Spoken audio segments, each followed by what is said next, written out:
That was the great Mary Kay. I'm back. We got a DD in 15 minutes, guys. For the next 15 minutes, let's talk about the AFC North as a whole. I don't think any of us foresaw the Steelers being 3-0, the Bengals being 0-3, and the Ravens and Browns both being 1-2 at the 3-week mark of the season. We talked about the AFC North being the potential best division ever where all four teams could legitimately win a Super Bowl. And so far, that has not been the case this year. G, what has surprised you most about the AFC North through the first 3 weeks of the season? Nothing. Man, look, nothing at all. Like, these games are hard, man. These games are very difficult to win. It's one or two plays that separate these games. And, we knew what it was going to be like. It's going to be a dogfight, the rest of the season. And so that's why, when we talking about, the situation and we asking Mary Kay, hey, look, we don't have no time for half stepping, man. We need to stack these wins while we can stack them, because we don't know who's going to come out of games. We don't know who's going to be available. We don't know how injuries is going to fall. And right now, we can't wait on that offense when you do got the Bengals down 0-3. And you do got 1-2 Baltimore. We want to put some games in to get us to a point where we say, oh, we can stack some wins here, because we know what the schedule look like. So for me, I knew one of the teams in this division was going to get off to a slow start by default based on who they play and being in the AFC. And now look at it like this: we looking at the Commanders, right? Man, Jaden Daniels looked good, didn't he, last night? Come on now. Come on. He was putting that ball on a rope yesterday on the road. That ain't no regular rookie. Look, we already ran into one rookie in Malik Neighbors. Listen, these games is not no gimmies. You see, hey, and like you said, Dustin, Vegas, Antonio Pierce put them on notice. He said some people made business decisions today. we gonna do the same. Like, so these guys gonna be ready to play at home. So the next two games ain't gonna be easy. We can't be sitting here with we'll figure it out. No, that ain't no. We can't be figuring it out. That's not what it is, McNuggets. No. I mean, the fact of the matter is, I am shocked that Cincinnati is 0-3, and the Ravens, that at a point, wasn't they giving up the most points in the NFL at like first 2 weeks? They gave up like the most points or something like that. I think I heard that stat somewhere. But anyways, I guess I didn't think about the fact that because they lost their defensive coordinator, he's the head coach at the Seahawks now, right?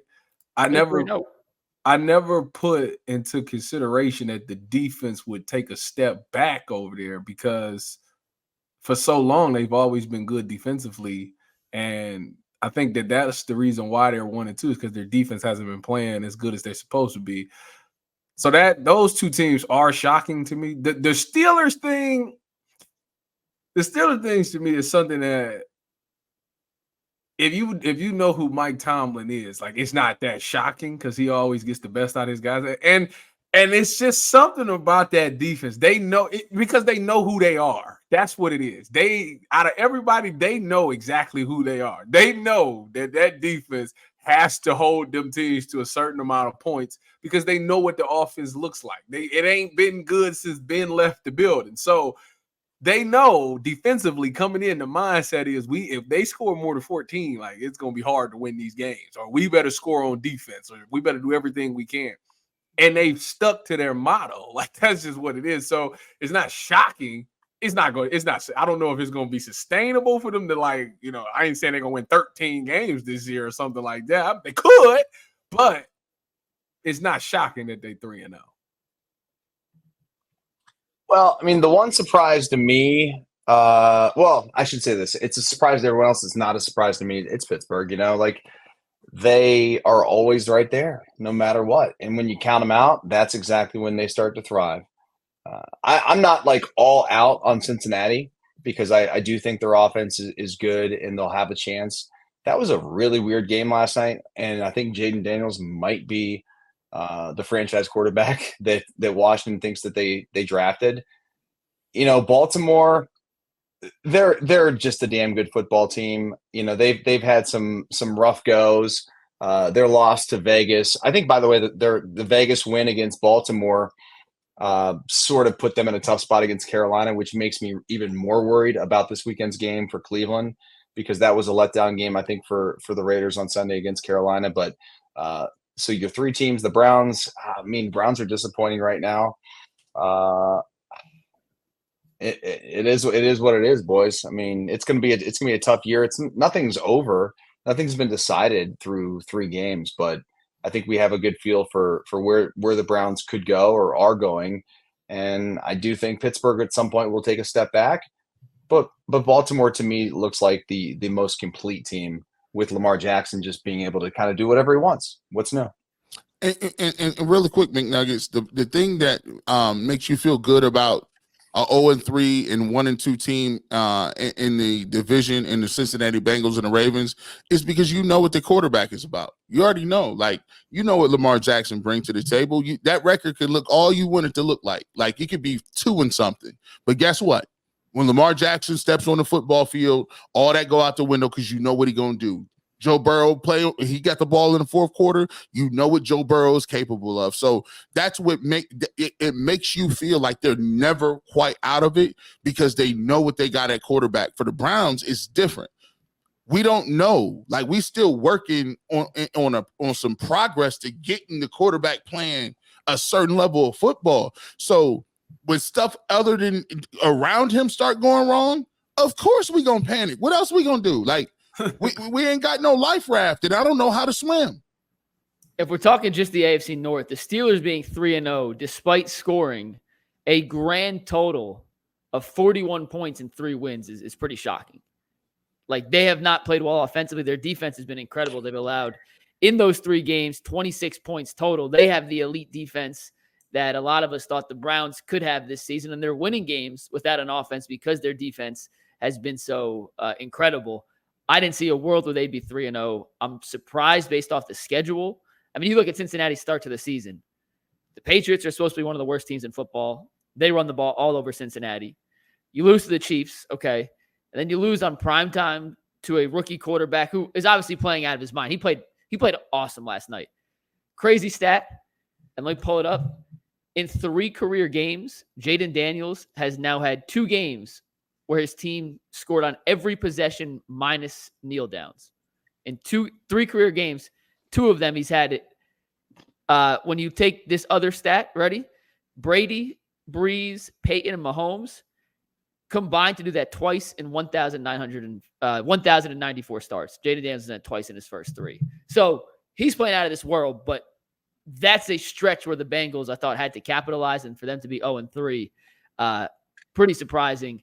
Luckily for the Browns, I don't think the Steelers are a juggernaut, and being 2 games back to Pittsburgh is not an insurmountable lead. But if the Browns don't start playing significantly better, it doesn't matter if it's a 1-game lead. In baseball, if it was a half-game lead, if they play like they have through 3 weeks, they're not winning the division, regardless of who's in first place after 3 weeks. They better start. It's a point in time where you got to start looking at your own self. It don't matter what's going on in the division. You ain't good enough to be looking at standings right now. You're not. Like, they better concentrate on being able to pick up simple twist and tech stunts. That's what they need to do. Running the football, securing the football in the breadbasket. That's what they need to worry about. No division stuff. Hey, when you run a slant and the ball hits you between the 1 and 9, bring that in for us, big fella. Bring that in for us. That's what they need to worry about.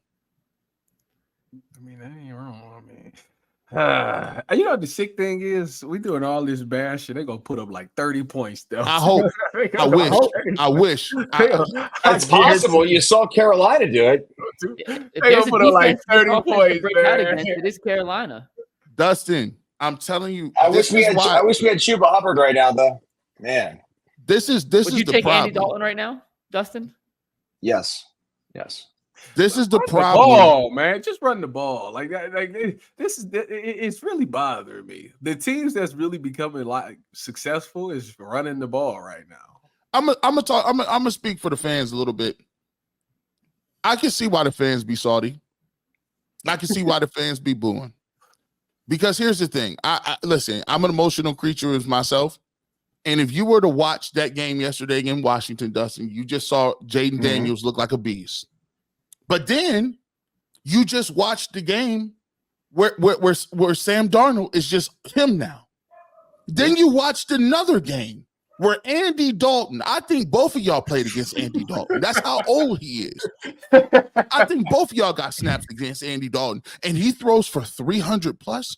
And then you go down to the Huntington Bank Stadium, and you watch your Cleveland Browns toss the ball around for 46 yards and multiple sacks.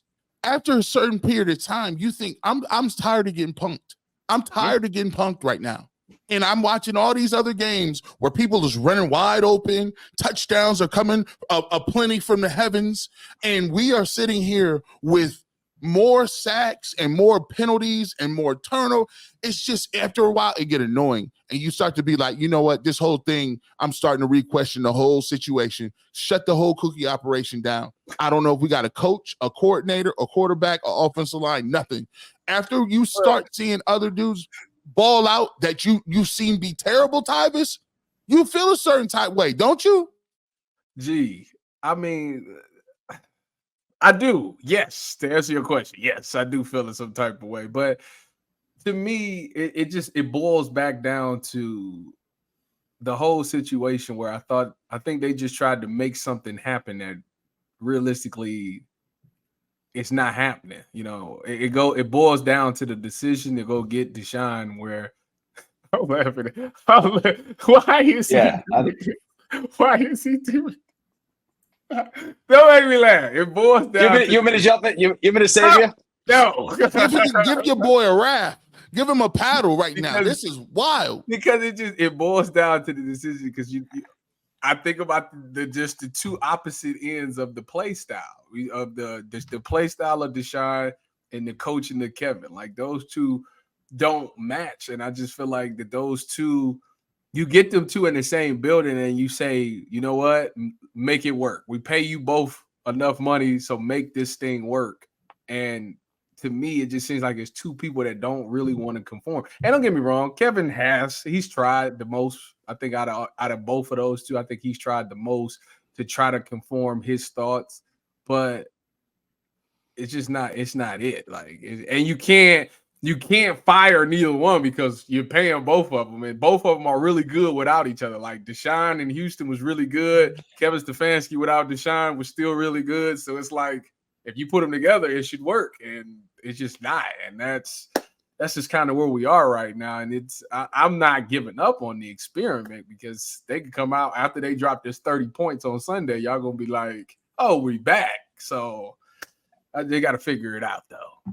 Well, I mean, listen, guys, I don't want to be like every single week talking about the Browns. Like, you know, we live on this roller coaster ride where 1 week, like they play like the Cowboys game, which was garbage, and then they come back, they play well, and then they play this game, and then if they score 30 against Vegas, like Tyvis thinks that they're going to do this weekend, we're going to come in Monday and be like, oh man, we're going to be sitting at 2-2, and we're like, who the hell are we? Like, we don't even know what this team is. This team, I've never seen a team lack an identity quite like this Cleveland Browns team.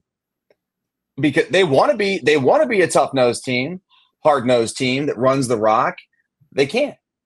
They want to be able to be this flashy team and have motions and be the Kansas City Chiefs. They can't do it. They can't block it. They don't have the horses. You know, missing Njoku's huge. Missing Chubb is huge.